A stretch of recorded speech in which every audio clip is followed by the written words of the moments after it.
Welcome to wizard.com. I'm maths teacher Aditi. We have this question here.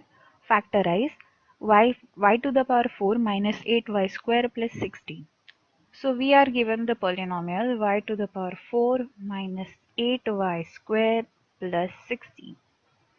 Now in order to factorize this, what we can do is we can try to use some identity. Now let's try to find which identity will be perfect here. Now if we observe the first term, it's perfect square of y square.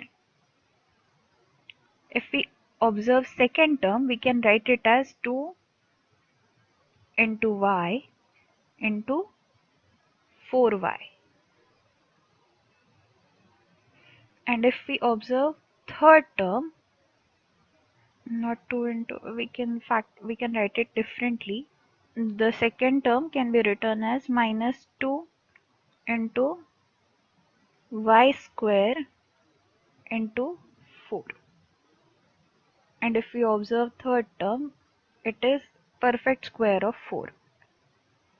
So if we observe the entire polynomial rewritten as this, we can compare it to a square minus 2ab plus b square.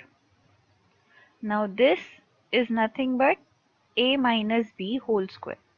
So we can simply write this given polynomial as y square minus 4 whole square.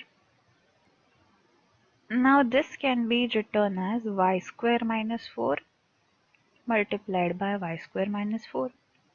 Now if we observe this first bracket carefully, we find that it is again in the form of an identity, which can be written as a square minus b square, where a is y and b is 2.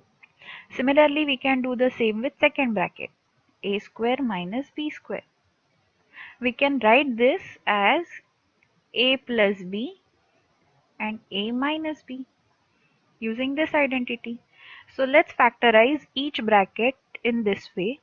We get y plus 2 into y minus 2, and second bracket also simplifies to y plus 2 into y minus 2. So this is now the final factorization of given polynomial. This is the answer.